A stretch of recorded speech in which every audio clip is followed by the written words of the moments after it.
अस्सलाम वालेकुम। आज एक नई व्लॉग के साथ आप लोगों की खिदमत में हाजिर हूँ और ये बताने के लिए कि खैबर पख्तूनख्वा का जो मौसम है वो काफ़ी सर्द है, हर तरफ बारिशें हो रही है, लेकिन जो नामजद वज़ीर आला साहब हैं उनके बयानात के बाद मौसम काफ़ी गरम गरम लग रहा है, क्योंकि सियासी हलचल है। सियासी हलचल में जब नामजद वज़ीर आला अली अमीन गंडापुर अपनी जारहाना तबीयत पर लौट आए तो लगता यही है कि या तो धमकी है या फिर वाज़ेह पैगाम है कि अगर सूबे का हक नहीं दिया तो हमें आता है लेना।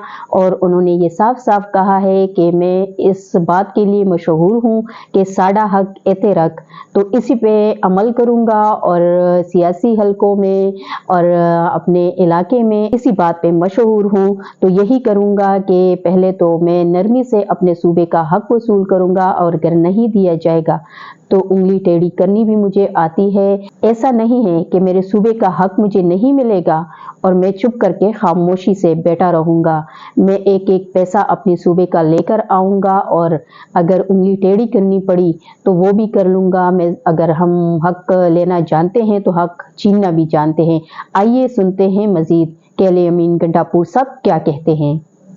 मेरा जो इलाकाई नारा है और मेरे बारे में मशहूर है वो ये है कि मैं कहता हूँ कि साड़ा हक इत्थे रख। इंशाल्लाह हमारे जितने भी हकूक़ हैं सूबे के तो वो इंशाल्लाह हम लेंगे। और हाँ, ये अलग बात है कि हमें पता है इस बात का कि पाकिस्तान में भी माशी मसाइल हैं। हम ये नहीं कहते कि हमारे तो बहुत ज़्यादा पैसे हैं, कई 100 अरब हैं जो हमें देने हैं और ये कोई खैरात नहीं है, ये हमारा हक है। हम उनको ये रिलीफ दे सकते हैं कि ठीक है आप अभी इकट्ठे नहीं दे सकते, आपके माशी हालात ठीक नहीं है, क्योंकि पाकिस्तान भी हमारा ही है, तो वो तो हम दे सकते हैं रिलीफ उनको कि टाइम लाइन थोड़ी दे सकते हैं, लेकिन हमें अपने पैसे चाहिए और इनको हमें देने पड़ेंगे। इसीलिए हमारी एक लीगल कमेटी बनी हुई है, लीगल टीम बनी हुई है और वो तमाम एस्पेक्ट्स को देख के अदालती तौर पर भी और पोलिटिकल पार्टी के साथ भी इंगेज है, वो अपना काम कर रही है। तो इंशाल्लाह जो भी फाइनल वो डिसीजन लेंगे तो इंशाल्लाह खान साहब की इजाज़त के साथ विद खान साहब परमिशन इंशाल्लाह तो वही फैसला हमारा होगा। और काबीना जो है जब ये हमारे हल्फ वगैरह हो जाएंगे तो उसके बाद इंशाल्लाह खान साहब को हम तमाम सीवी जो है तमाम MP जो जीते हैं और सबके खान साहब को दे रहे हैं और खान साहब को देखेंगे, फिर रिकमेंडेशन खान साहब को देंगे और हर की फैसला खान साहब ही करेंगे। और सेहत कार्ड जो है इंशाल्लाह फ़ौरन बहाल करेंगे, लंगर खाने पर आगाएँ उनकी बहाली हमारा मेन एजेंडे पे है। साथ साथ रोज़गार के हवाले से हमें काम करना है, क्योंकि नौजवानों के पास रोज़गार नहीं है और सरकार की नौकरी इतनी होती नहीं है। तो इंशाल्लाह उस पर हम स्किल ट्रेनिंग करा के जल्द अज जल्द नौजवानों को कारोबार शुरू करा के इंशाल्लाह रोज़गार देंगे। बाकी ख़वातीन के हवाले से हमारा ये एक एजेंडा है कि हम बहुत जल्द, चूँकि शरई तौर पर कानूनी तौर पर ख़वातीन को मसाइल आते हैं अपने हकूक़ लेने के लिए, तो इंशाल्लाह हमारी हुकूमत है वो ख़वातीन को इंशाल्लाह फ्री ऑफ कॉस्ट इंशाल्लाह पूरी असिस्टेंस देगी उनके लीगल राइट्स के लिए। इंसान कोशिश कर सकता है, बाकी अल्लाह फैसला करता है और आपकी नीयत को देखता है। वो इंशाल्लाह हमारी नीयत इंशाल्लाह साफ़ है और इंशाल्लाह हम पूरी भरपूर कोशिश करेंगे, मेहनत करेंगे। मुझे पूरा यकीन है इंशाल्लाह कि अवाम ने हमारे पे एतमाद किया है, इंशाल्लाह उनके एतमाद से पूरा उतरेंगे। जैसा कि आप लोगों ने सुना कि उन्होंने भी यही जुमला कहा है कि साड़ा हक एते रख, लेकिन शायद मेरे कहने के अंदाज में और उनके कहने के अंदाज में काफ़ी फ़र्क है।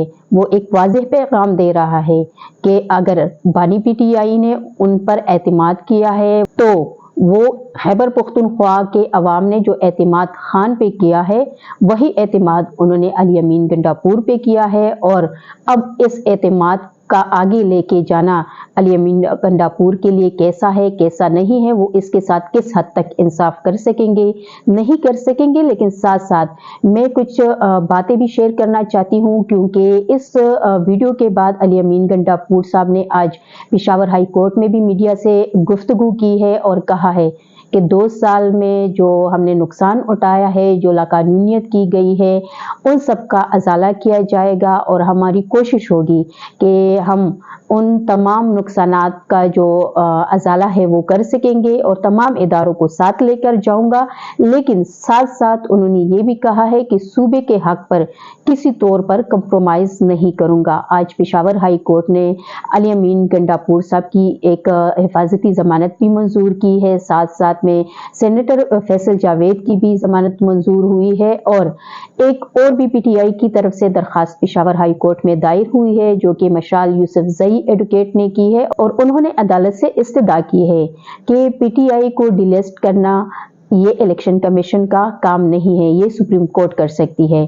اور دوسرا انہوں نے یہ موقف اختیار کیا ہے، استدعا کی ہے عدالت سے کہ جن مخصوص نشستوں پر خواتین نے پی ٹی آئی کے لسٹ سے کاغذات نامزدگی جمع کی ہے، ان کی اسکروٹنی ہوئی ہے، تو ان کا حق بنتا ہے کہ ان کو ایڈجسٹ کیا جائے۔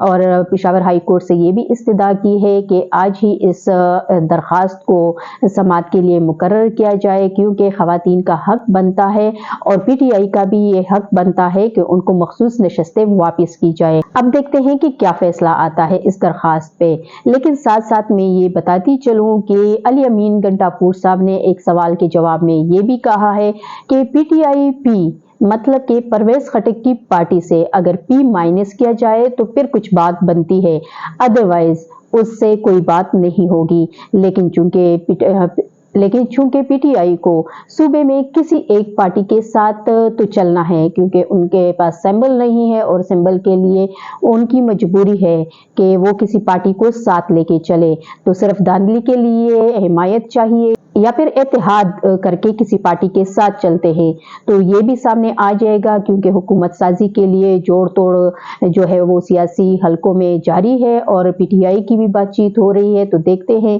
کہ علی امین گھنٹا پور صاحب وزیر اعلیٰ بننے کے بعد اور وزیر اعلیٰ شپ حاصل کرنے کے بعد اس صوبے کے لیے کیا کرتے ہیں، کیا نہیں کرتے۔ چند دنوں میں سب کچھ واضح ہو جائے گا۔ ہمارے ساتھ رہیے ایک نئے ویلاگ کے لیے تاکہ آپ لوگوں کو باخبر رکھ سکوں۔ جہاں رہیں خوش رہے، پاکستان زندہ باد۔